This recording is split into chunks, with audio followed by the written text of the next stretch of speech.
Guys, eto naman yung isasagot niya, guys. Ayan. Yan naman yung isasagot niya, guys. Yung mga nangyayari sa mundo. Ayan yung mga sasabihin niya. Ewan ko lang ano niya yan, kung masagot niya.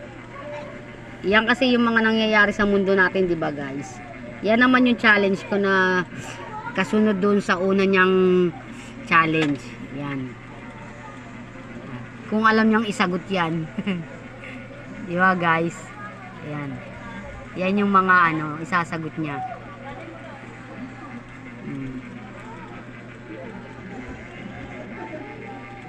Oh, go.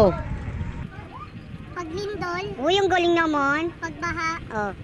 bagyo, Oh, ang galing ah. hipo-hipo, Oh, ang galing. pagputok ng bulkan, Galing. Pagyanig ng gusali. Ah, ang galing niya, guys. Nasagot niya, guys. Big sabihin, Pagbitak ng lupa. wow, ang galing niya, guys.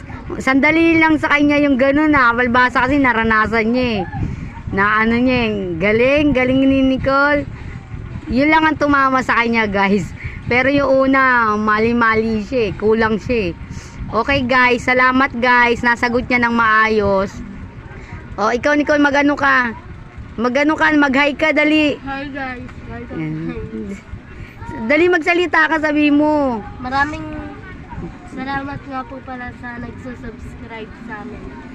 Maraming salamat po sa inyo. Tapos, sabi mo yung sana supportahan niyo po YouTube ng ate ko. Supportahan niyo po YouTube ng ate ko para po dumami yung subscribers na. Yan. Dali, salamat, guys. Maraming salamat guys. Yun, guys. Marami pong salamat, guys. Guys, sana po panoorin niyo po yung YouTube channel ni Glycel De Leon, yung Boss Gly Renjoy. Tatlo po kasi sila magkakapatid doon.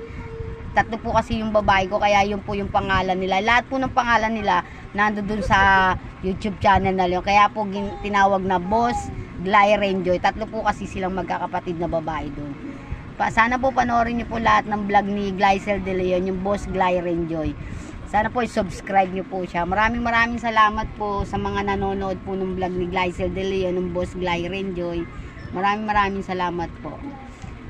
Utang po namin sa inyo po yung mga nanonood po ng vlog ni Glycel De Leon, Boss Gly Renjoy. Maraming salamat po.